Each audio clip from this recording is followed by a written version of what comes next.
Good evening, everybody, and it's Lily up from Heel Scotland. And tonight I've got with me Kenny Nielsen from the Polar Bear Club and Ania. I don't know how to say your second name, Ania. Sorry, how do you say it? Neither does anybody. Ania, the new British world record holder for sitting packed in ice for 2 hours, 13 minutes. What an achievement. Unbelievable. Huge congratulations. And I'm sorry I couldn't have been there, because if I had been in the country, I definitely would have been. But I was out, but I kept tuning back in to see how you were doing. And I know that you had a really good crowd to support and help you, and we'll talk about how that helps. But anyway, let's start off with what made you think I'm going to break the world record? I think I've started doing cold water therapy and cold exposure, and to help my mental health, and kind of everything I do is kind of to push myself further, to going for another barrier, for another comfort zone, to see what else I can do. Mm-hmm. So when I actually 2 years ago, when I first come to the club, it was after a few weeks when Kenny was doing his record with a snorkel, and I wouldn't think that I could be someone doing the snorkel. That was like something unbelievable to do, and now I'm preparing myself to do the same. So you joined the club. When you joined the club, was that the first time you started getting into the ice? Yes. Like for me, that was 2 years ago. I was kind of struggling with alcohol, and situation was just really hard for me. And I was looking to go more into nature. And so that's how I found the club. And when I've seen that they go in jumping off the waterfalls, and there's a crowd of people, I was like, oh, how are they doing it and not drinking or taking anything and having party? And I was like, I want to do this. I didn't think at that point about the ice. I was following some people who were doing cold water therapy for their mental health, but I've tried cold shower, and it was like, no. But once I've started, when I've done my first ice bath, I come back to the club the next day. That's right, actually. So it must be something there that keeps me liking it. Straight away for the off, Anya was always very comfortable. So sometimes people come into the club and you just see it in them. Yes. Or they've just got this calm in there. They've got this ability. You know, you can just tell there's another lassie in the new parky who's kicking about, and there's just some people who have just got it, and they've got the mindset, and they're able to push themselves, and then it doesn't really take that much training really to just start building up and getting used to it. And for really the start, Anya's just kind of kicked off really. I was probably terrified, and that's why I was looking maybe. Yeah. Do you think though, Kenny, that what you see in the club, because I know that there's hundreds and hundreds of people you've had in the ice now, if not thousands, that it's just easier for some people, a bit like yoga. Some people are just more naturally. It's like everything we talk about is all in the heat, innit? And I think like what Anya says there about how talking about problem with alcohol and a struggle in life. Usually, right, what you'll see is people who need something. See, people who need something, they kind of find it straight away. It's like me when I became Campsies, as soon as I in, man, I was like, fuck, poof. There was just something there, and I went, I need this in my life. Because we're searching for a release somewhere, and getting into that ice and that pain and that challenge, we get it. Now, she comes into the club, every time she gets into the club, she comes in greeting. And then obviously smiling. So there's something there, isn't there? But I wouldn't say it's just the eyes. I think finding something we're passionate about, and we want to do it more and more, because some people still going in the ice and don't understand why I'm standing there for 2 hours. And for me, it's like, I want to do this again. Yes, some people are definitely drawn to it, loud and clear, aren't they? I mean, there's no doubt about that. But also we know from at the festivals that people say like, "Yous are mad," and then they'll wander back over a couple hours later. And then they'll like eventually there's a draw, even though even when you like me who hates the cold.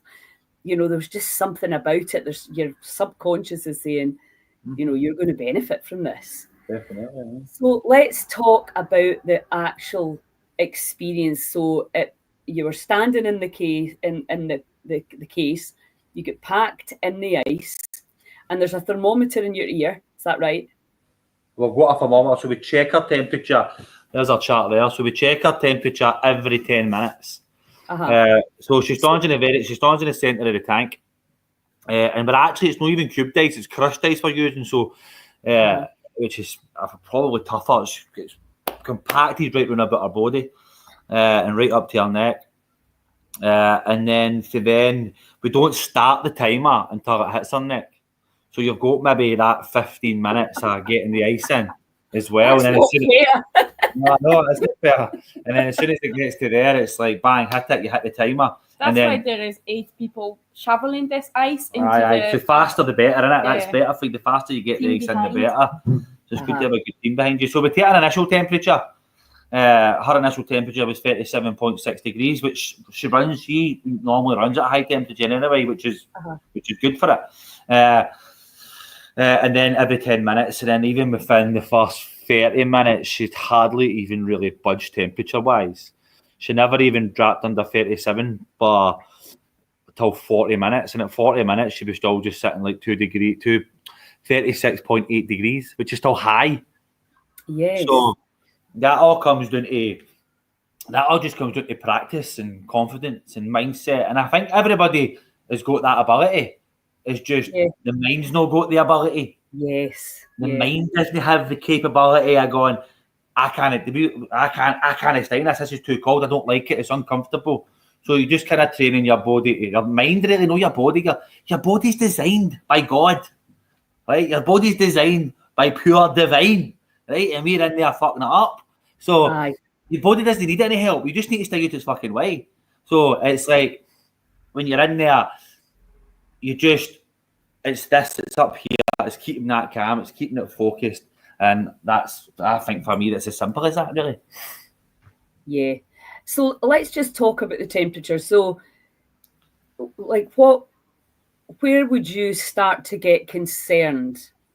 Realistically, I mean, if there was paramedics and things there, I wouldn't be concerned ever, but us, we wouldn't go past 35 degrees.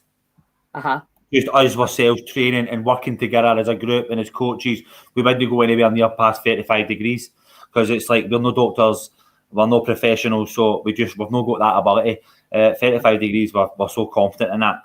But Ania, 2 hours and 13 minutes, didn't even drop under 36 degrees. She finished at 36.2 degrees. That's incredible. That's a normal running temperature. I think Mags, she said, what did she finish at? I went 36.2, and she went, that's what I fucking run it. That's her normal temperature. So, like, for us, there's no concern there whatsoever. None. Yeah. So then and I mean, obviously, Anya, for you have the reassurance that they're keeping an eye on you. So no matter what your mind's saying or doing, you know that the body's completely fine. Yeah. And then your only concern is what the mind's doing. So tell me, what was your mind doing? So it's a bit weird to say because when you're in the tank, you can get out any time. But when you stand there, then you're kind of stuck in the ice. And I don't know why, but I feel so safe because I knew that I've got all these people around me and they will keep me safe there. So but it was new for me. So I was more stressed. I was more thinking what happened to my body, but I knew that it's nothing wrong because it's just my mind trying to trick me to take me out. I had a few moments when I was like, ooh, I don't know. There was a couple of moments where Yeah. she had a couple of wobbles. She had a wee greet at one point, but that was to be expected for her, to be fair. Well, it's a marathon, right? You know, an energy that runs a marathon will tell you that actually, you go through these like pain barriers and the mind wanting to say, you know, stop. So where would you say you started? Did he tell you how long you'd been in, or would he not tell you? No, we tell them, no, they get to know because you know anyway, because you're getting your ears checked every 10 minutes. 10 minutes. Right, okay. So you could work it out anyway if you really wanted to. But no, but we wouldn't. It's no like a 10-minute ice bath where you're trying to like push people. This is all about her, so she needs to make a decision. Yes. I think at a 40 minutes you were like, I'm done, and then we were like, she was like 30 minutes, and I was like, I showed her the chart, and I went, but you only have that many ear checks to go. And then you went, oh, just 3 checks. I'm like, okay, just 3, then just 2. Then that's a good way to put it. But it was kind of that's a good way to put it, isn't it? There, just because you stay in one position, you can move. If you move, the ice will go through the wee hole next to your body. And they'll be like, whoa! I kind of ran away from it, but it was mentally. I think it was. I knew what's coming, like because I've done all the different challenges, so it was like another one. So I was more concerned how my body will react to this. So what were you thinking? So when you had the wobble, what was it, 1 hour 40? You said. Roughly, what was it? What were you thinking there? What was the voice saying? Probably that I can't do it. That I'm not worth it to make it, and maybe I'm not good enough to do things like this. But then it was Alana, and then both me saying all the things that I would usually be saying. Oh, stop saying this! But I was just listening because I knew that there is people who believe in me even when I don't believe, and it gives me more confidence that I could do it, and I could still maintain that temperature. And yeah, I mean that collective energy around you just willing you on and really wanting you to smash it. I mean, how much smiling and yes, just it was a beautiful moment. About 40 minutes when everybody's seen you drop, everybody else just went boof. Like a Beluga Lagoon get pumped on, I get pumped up, full scalp, and everybody's all dancing and singing. And then she started going, he started going, stop moving, save your energy. The endorphins kick in as well, and I was like, I want to dance, I can't move, but I was just happy in that moment. How much do you think that helped you to break to get to the British record? Like the people, the crowd. The crowd. Yeah. How important was that? I don't think I could do it if there would be nobody. You could have. Yeah, but you could have though. Yeah, but it's different. I know. It does help. It's kind of easier when you've got people that can cheer you on and say absolutely when you think that you're not. When in that box, you don't have time to analyzing things if you really worth it or you're not. So it's like, okay, stop thinking this. And I think that the people around me was to keep me straight in that positive thinking that I can do it.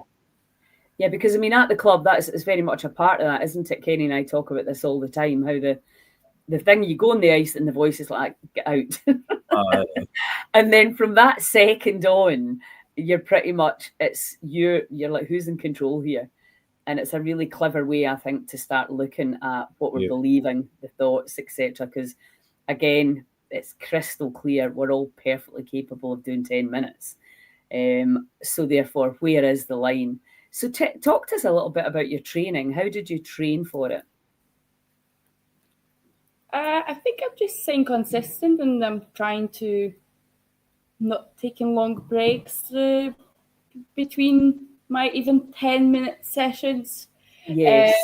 Because when I started, it was, so I've started in kind of August, and then in September was a September or October challenge. Anya's been training pretty much since the day she came in. So she's been very, very consistent with our weekly 10-minute dips. But she's also been to the championships and done an hour and 50. 49. Done an hour and 49 minutes in the championships in the 0 degrees ice bath. She'd done the 5-hour relay with us. Yeah. She was part of a 5-hour relay team, which was 7 minutes in the ice, 14 minutes regeneration, and repeat that for 5 hours straight. That was tough. Yeah. And she's been training with the snorkel now. So she does the snorkel probably every other month, comes in and does. She started that with 5, then 10, then 15, and she's worked herself up to the 25 minutes. So she's been consistently training since the day she came in. She's been ready for this for a while. It's actually Andy that says to me, Kenny, when are we doing the box? I was like, all right, I'll talk to Darryl at Ice 24/7, see if he'll give us the ice. So she's been desperate to get it. She's been joking today, and she even said with the snorkel record, get me a paramedic or I'm going to buy my own. And I'm like, all right, we'll get you one.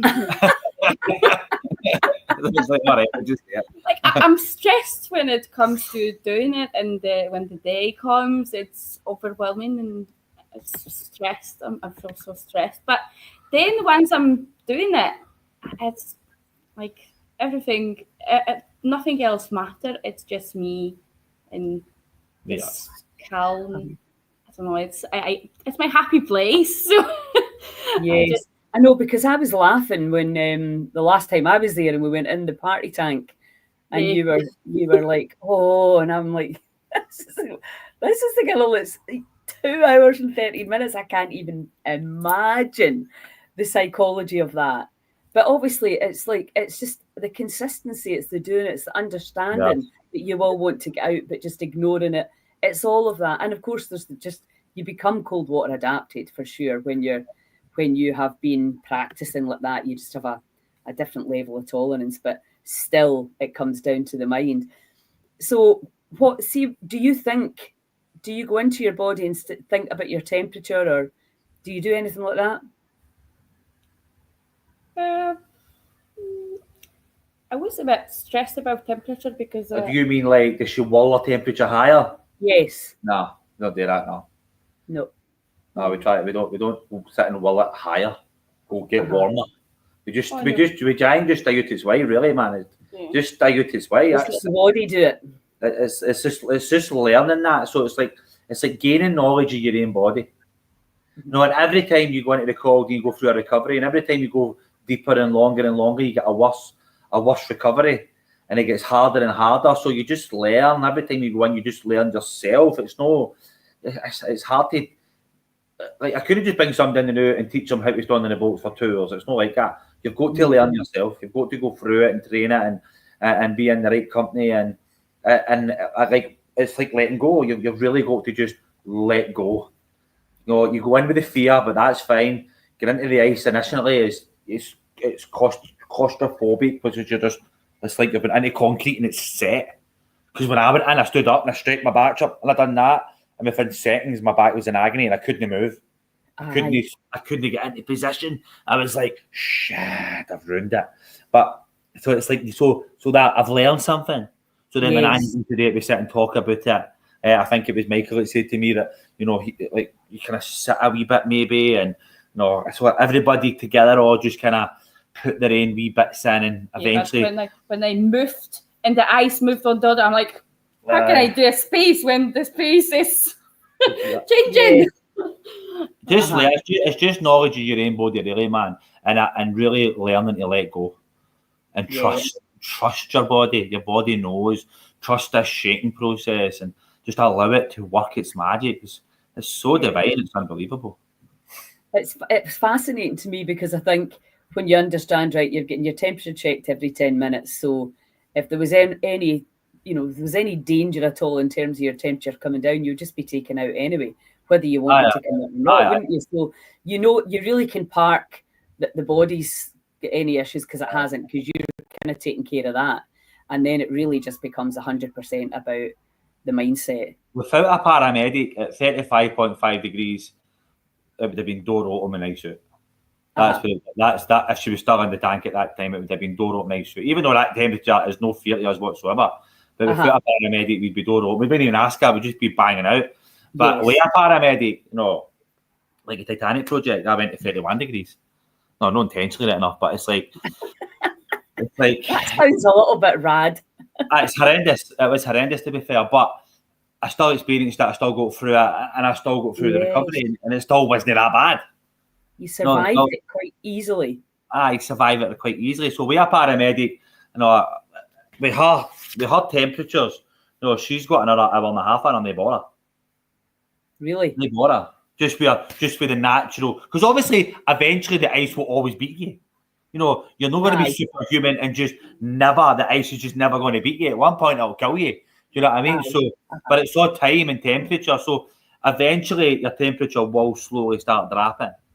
So the time, even like the biggest hitters out there, their temperatures are all still dropping. They're not standing there superhuman. Like when Wim Hof done it, when the whole world thought he was superhuman, he managed an hour and 50-something minutes. Yes. And the world was in awe of it. In awe of it. You know what I mean? And now we've got 4 people in the club that's all beat that. So it's like your temperature's definitely going to drop, and at some point it will kill you. But I would say that we also I talk to myself that that's this temperature. Kind of trying to tell myself to keep being warm, or maybe I should start shaking. So I'm kind of affirm that warm as well. And I'm talking like, just keep going. Don't force anything, or just not analyzing if it's dropped too much or not. Just to kind of it's going well. Yeah, just sort of self-soothing. Yeah, just to keep myself calm. Still, that it's calm is key. Yeah, calm is king. So listen, then now let's talk about the next exciting thing up in Nairn, which is just one of the most spectacular locations for a festival. That beach is unbelievable. And you are going to do the snorkel. Now, this is how I actually got in touch with Kenny, and this is how we became friends, because I saw that video and I was like, what? Underwater for half an hour with your head under, because we all know that's when things start to change dramatically. And that's what intrigued me, not so much the staying in ice. It was like having your head under for that amount of time. And that's when I was like, look what these guys are doing, and that's what got my attention to it. So I'm particularly intrigued about this record attempt that you're going to be doing at Scotland's Wild Medicine Festival in Nairn, and I think it's 12 o'clock, we said, on the Sunday. So again, everybody can come. There'll be local people around. It's a busy wee town. Obviously, all the people that are coming to the festival. I think there's some of your friends coming up. There's Ellen Lafferty there saying, we knew you'd do it. So it's you're going to have the same everybody rooting for you. So is there any difference in the training for that, psychologically, physically?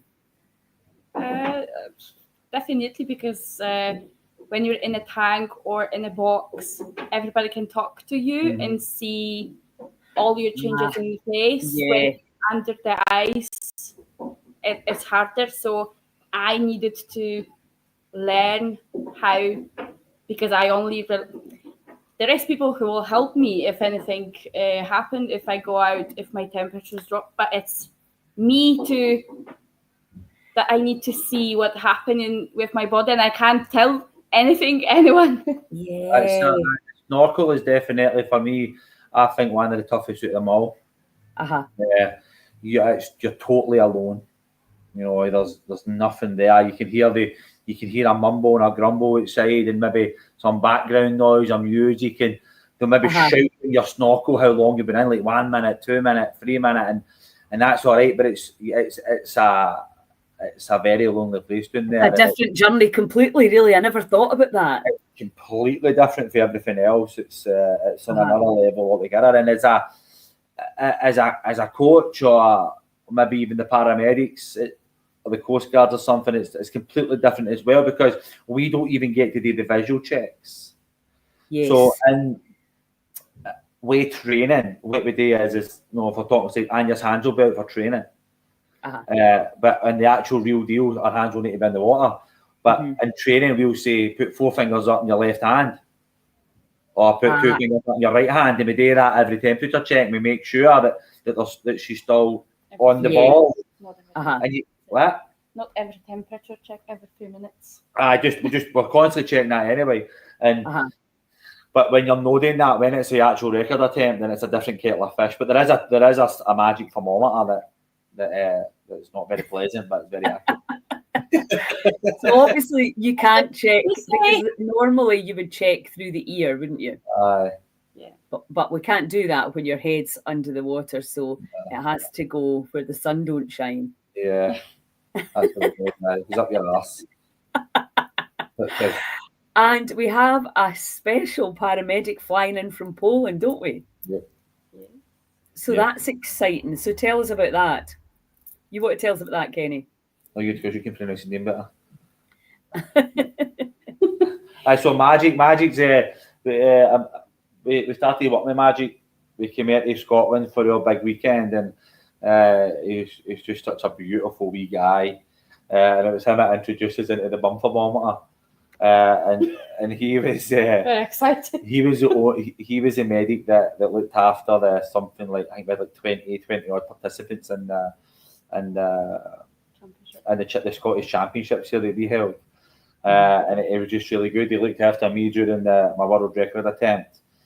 And he's the real deal. He does this. He's done lots of these things, lots of these challenges, world record attempts. He's done lots of championships. So he's just very clued up in that. He was there in the -50 chamber, kind of studying alongside all us, looking after us all. So he knows what he's looking for, man. So when he's there, and then I can kind of just relax and just enjoy the experience. Yes. I can do because with the thermometer, I will know that they will keep me safe. That will give me that a bit of peace that I don't need to, because I was a bit stressed how I will know that my temperature will drop in when I need to go out. Well, absolutely, that's what I mean.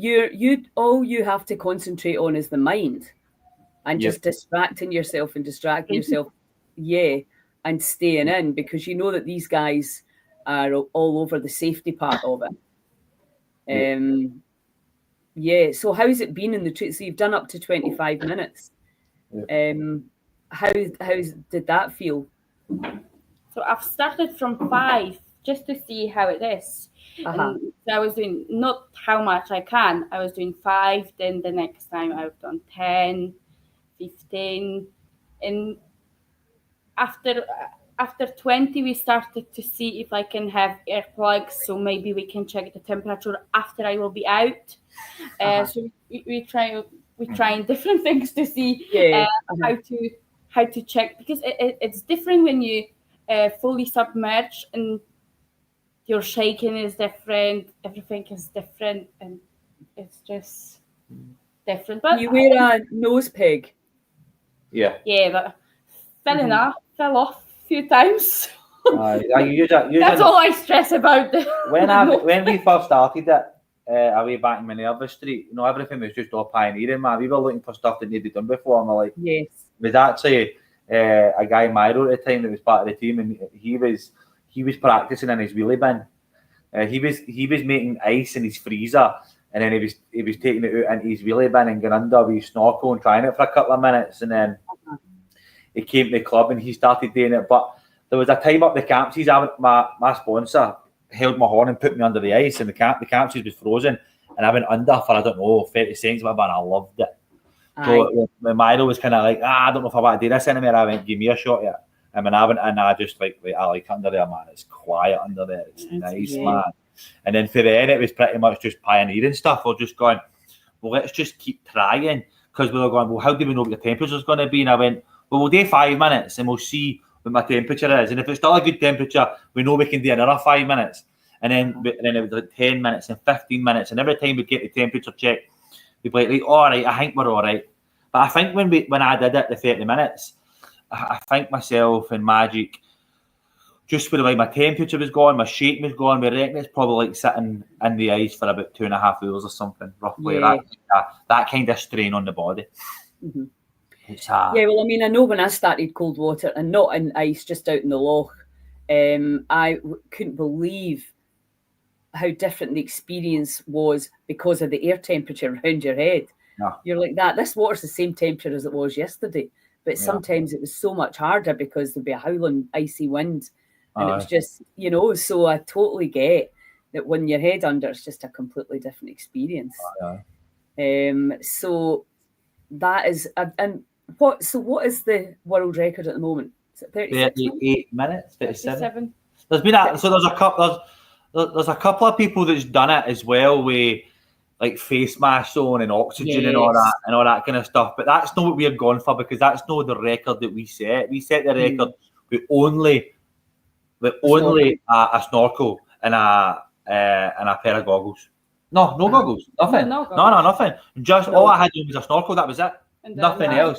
And a nose peg. Nothing else. So we're just saying anything above that and anything added into that oxygen, face mask, goggles. Because I can actually remember, the eyes, the coldness of the eyes and the ice tone. I'm going, that was really tough as well. So as soon as you start adding things, I think it's a different thing. It's a different thing altogether. So it's like going into the cold with a wee short wetsuit. It's just not the same as going in. Exactly. What's the guy's name?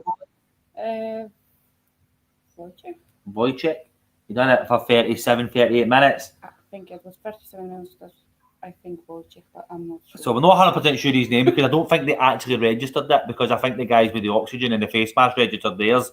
But we are going to go for his time, because we believe that to be the tougher challenge without the goggles and oxygen and all that. So we are saying that's the record, 37, and so she's going to be wanting to beat that. And I will be the first woman in the world, so it will be still another category. You will do it. Yeah, I did think that. I was so you still no, you're not. The guy still will be the man who've done the longest. But you'll do more than that, though. I hope so. You will. Well, they'll be shouting in your snorkel. Fucking sit there. You ruin our festival. You're breaking us. She'll smash it tomorrow. I know she will. She definitely will smash it. Absolutely, no doubt. I mean, I just think even trying it, I'm like that, thinking about my eyes. I can feel it already. My mind's taking me under the ice. It's always worth a while just to try it, just to go under and feel it, even if it's like 20 seconds, just to get an idea of what it is that she's doing. Just to get that, wow, I cannot believe you've done that. It's just a good experience to go under. And it's really like instantly, as soon as you go under the water, your breath and everything gets tough. Like, you go to when you've done the resets, you know how challenging that is. Especially after you've been in the ice for 10 minutes. So, I think any of us that have done the challenge that you set for people, which is usually like 10 minutes and 10 resets, if you can manage that, you know how hard that is. So you know that the 2.5 hours, the half an hour, I mean, that's a pretty extreme sport, let's say. But no, it's fantastic. It really is. It's so brilliant that this stuff is happening in our country, and that we can actually make use of the kind of cold winters, where people can actually come here and really get into nature and do all the things that you can do here. It's fantastic to see. Right now, Ania is the top ice woman in the UK right now, and one of the top in the whole world. Yes. Yeah. No, that's a big deal. It's pretty niche. It's a big deal. That won't even get in the sea in the summer. It's still I say that to people, it's still a very niche thing to do. And that's why people get such an incredible buzz when they do it. And when, King Polar Bear hears like that, 10 minutes, and whatever draws people in, even when they're greeting going in because they think they're scared to fail, and then they do it, and the euphoria, because again, it's like we're all, it's kind of what we do as well. We're like that. You're so much more powerful than you've been led to believe. And that's what's fantastic with ice. And then when we put the breath work and the ice together, which you don't do together, obviously, in the wild, but we really are creating, helping people to really get into states that are pretty remarkable. A lot of people have never felt like that in their lives unless it was through, substances. So it's lovely to be able to bring this stuff to the people, and in a land where all this stuff is round about you. It's incredible. And the amazing work that the Polar Bear Club's doing in terms of really, pushing the limits with the ice in a really totally safe and very fun way, because it's very fun at that club. It's a good laugh, isn't it? Well, not a laugh is the point. Well, absolutely. You've got to be enjoying yourself. And I always said that, we're never going to get engaged people in the Heal Scotland movement unless it's fun, because why would you? No, life's serious enough. We deal with so much serious shit in here, man. So many different problems with people, and so many isms, man. Alcoholism, drug addiction, man. Heat, so many problems, man. It's like we need something. It can't just all be doom and gloom. There's got to be an upside to it. Mm-hmm. There's got to be a solution in there that life is actually fucking enjoyable. I know, and I think what you were saying there about the ice, if you did stay in there for 2 days, obviously it'd be a different outcome. It's the same with fasting. You can take the food out, and there's a time where it's really powerful and healing, and then it gets to a stage where you're like, right, that's enough.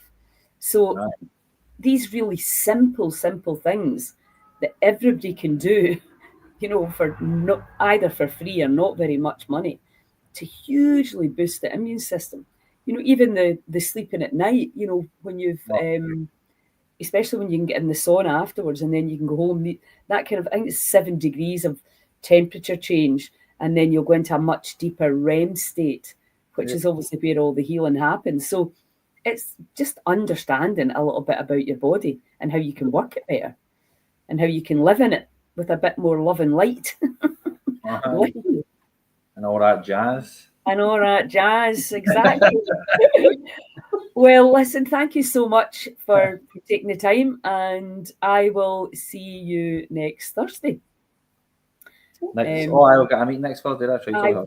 The big Heal Scotland Strategy Day, so that'll be fun as well. And then obviously we're doing the breathwork training the weekend after that. So I'm actually itching for that.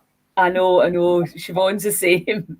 I loved it when I done it with all the boys and lassies for CA, man. It was brilliant. Yes. Class. So I saw some of the testimonies you got. I mean, it's just so rewarding. It's beautiful, man. It's emotional. I was showing my niece when I was over in Jersey, her and her husband, that had their wee girl really prematurely, and it's been really, really stressful, a few months for them.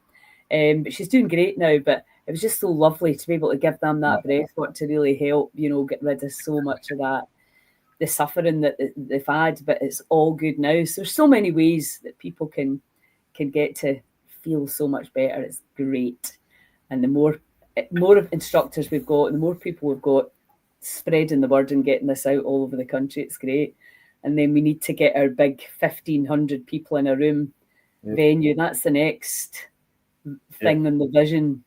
That's going to be good, man. I know.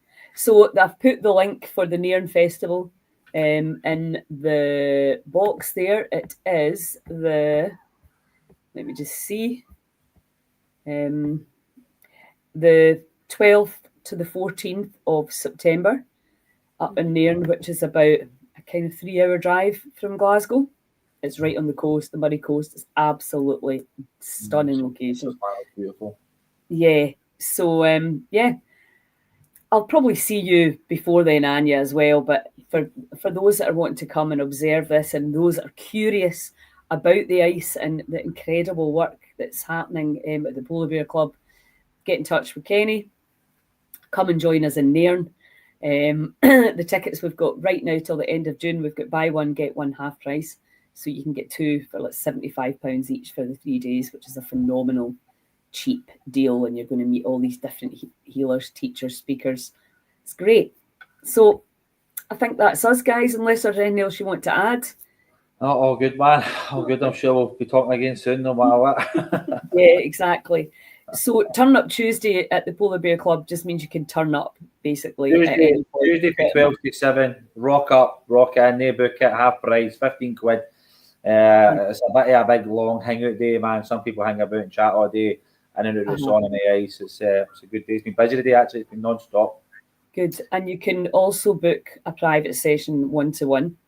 Private And- sessions, you can book team building sessions, your works night suits, all that kind of stuff. You can do the whole bang, man. The whole networks And and then- and And Thursday night's the big Thursday night in, which is a Thursday very night in. fun night as well. You don't need to book it either. Just rock up at 7 o'clock. Tunes will be pumping. There'll be plenty of chat going about, man. Some ice and heat work, man. It's just a good laugh. And everything else after that is all booking. One-to-one stuff, which is more intimate and more sort of get right into the centre of your schedule. And some people need that one-to-one, don't they? That's 90% of what I do is just one-to-one with people. So it's Brilliant. just yourself and getting into the heats. Awesome. Okay, well, listen, lovely to see you, and congratulations again, Anya, and I will see you really soon. Okay? Right, thank you. Love you. Bye. Everyone. Ciao.